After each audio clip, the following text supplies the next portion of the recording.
Le général de brigade Roch Oganda, nouveau chef d'état-major de l'armée de terre, en tournée de prise de contact dans les unités militaires. Première étape, le camp Baraka, où il est allé s'imprégner des conditions de travail dans cette unité. Paul Insiaki, Pierre Claver est là. Mobilisation au régiment de commandement, d'appui et de soutien RCAS du camp Baraka. Officiers, sous-officiers, militaires de rang, l'atmosphère est particulière. Depuis sa prise de fonction le 9 juillet 2014, le général de brigade Roch Oganda, le nouveau chef d'état-major, fait sa première sortie dans les casernes de l'armée de terre implantées à la première région de la plus grande composante militaire du Gabon.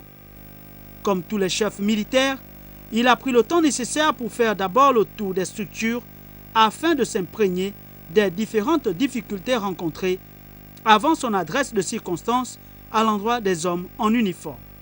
J'invite ceux-là qui se sont égarés à entrer dans les rangs. Si c'était la récréation, qu'ils sachent qu'elle est à présent terminée.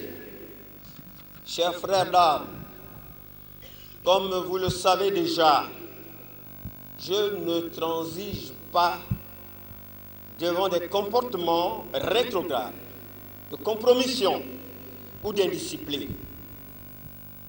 Parce qu'il n'est pas tolérable qu'il y ait parmi nous, parmi vous, des individus qui, pour des raisons de cupidité, mettraient à mal à l'image de l'armée de terre.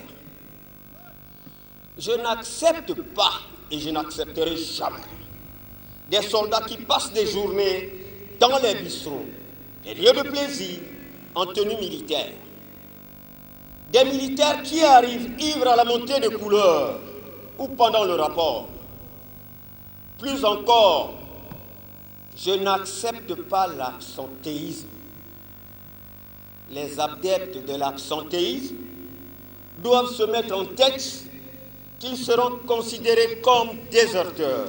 Pour redynamiser ces troupes en vue de mener à bien les missions qui leur sont dévolues, le chef d'état-major a dit mettre un accent particulier sur la priorité à l'engagement opérationnel, condition sine qua non du militaire pour accompagner le pays dans son développement tous azimuts.